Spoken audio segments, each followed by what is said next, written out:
Hello friends, তো আজকে বাগানে আবার নতুন করে ফুল তুলবো। তো ফুল প্রচুর ফুটেছে বাগানে। প্রথমেই দেখুন এই একটা লাল পুনে ভ্যারাইটির জবা ফুটেছে, এত সুন্দর, পুরো ভেলভেটের মতো জবাটা হয়।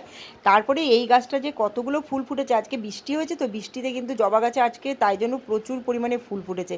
তো এক এক করে কিন্তু তুলে নিচ্ছি, আর একটা ফুল কিন্তু আমি গাছের মধ্যে রেখেই দিই, নাহলে বোঝাই যায় না এই গাছটা কোন কালারের জবা। কি সুন্দর দেখুন। আর এখানে দেখুন হাঁটতে হাঁটতে এই হাইডেনজিয়া আর নয়নতারাটা আপনাদেরকে দেখালাম এমনি। আর এখানে দেখুন কাঞ্চন গাছে কি পরিমাণ ফুল ফুটেছে। আমি তো বলেইছি কাঞ্চন গাছে রেগুলার ফুল ফুটছে আর রোজ কুড়ি হচ্ছে নতুন করে করে। তো একসাথে দেখুন পরপর পরপর তুলে নিচ্ছে, এই করেই কিন্তু আমার ঝুড়িটা ভর্তি হয়ে যাবে। ভাবছি এই কটা ফুলই আজকে তুলে নেব, কাঞ্চন জবা তুলবো। তারপরে দেখলাম যে কাঞ্চন জবা তোলার পরে যদি বেলি ফুলটা না তুলি, ফুলের গন্ধটা পাওয়া যাচ্ছে না, তাই জন্য বেলি ফুলও গাছেই অনেকগুলো ফুল ফুটেছে, তাই এক এক করে কটা বেলি ফুলও তুলে নিলাম। তো দেখুন এবার জবা ফুলের ওপরে আমি বেলি ফুলটা রাখছি, কি সুন্দর দেখতে লাগছে।